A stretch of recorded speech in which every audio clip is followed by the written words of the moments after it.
हामीले जुन नयाँ मापदण्ड बनाएको छ अहिले निजीलाई सिन्डिकेट बन्न नदिने हो भने चाहिँ नि निजीलाई चाहिँ नि नयाँ मापदण्ड अनुसार चल्न दिनुपर्छ र भएका निजी विद्यालयहरूले पनि त्यो मापदण्डमा हामीले तोकेको मापदण्डमा आउनलाई समय सीमा तोकेर ल्याउनै पर्छ भन्ने हो हैन।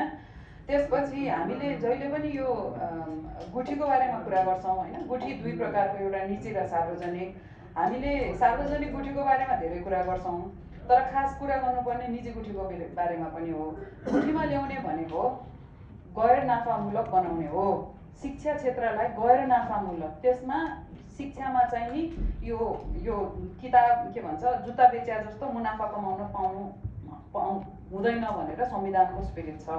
त्यसकारण मैले यसमा मेरो क्लियर धारणा चाहिँ नि निजी हाम्रो मापदण्ड हामीले तोकेको मापदण्ड अनुसार निजीमा खोल्न दिने एउटा स्पिरिट भयो, तर त्यो कालान्तरसम्म चल्छ।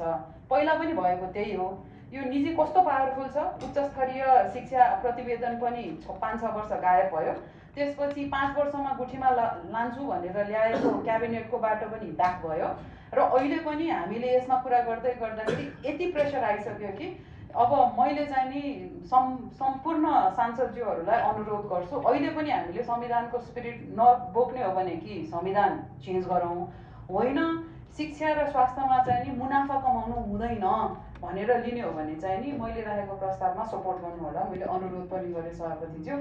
यो ऐन प्रारम्भ भएको मितिले 15 वर्षपछि हैन नेपाल राज्यभित्र सञ्चालित निजी लगानीका विद्यालय क्रमशः गैर नाफामूलक र लोक कल्याणकारी सेवामूलक विद्यालयका रूपमा रहनेछन् भनेर लेख्नुपर्छ जस्तो मलाई लाग्छ।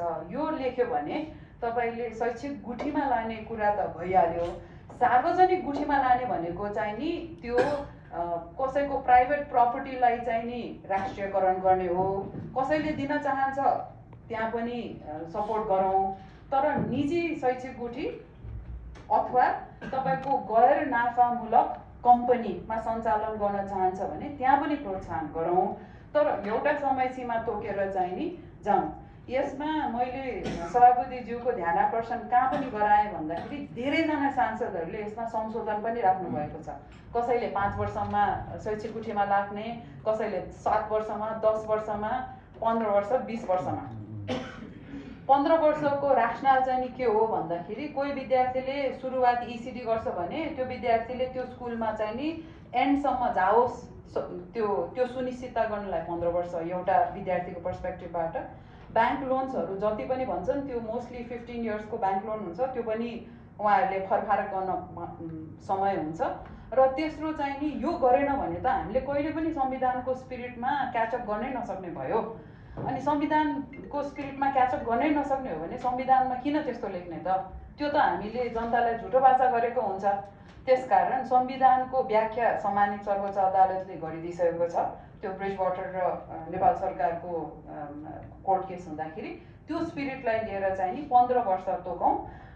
15 वर्षमा चाहिँ नि यो राष्ट्रियकरण होइन सभापतिज्यू, मैले फेरि अनुरोध गरेँ, निजीलाई राष्ट्रियकरण गर भने होइन कि निजीले मुनाफा कमाउनेलाई चाहिँ नि गैर नाफामूलक बनाऊ भनेर मैले राखेँ।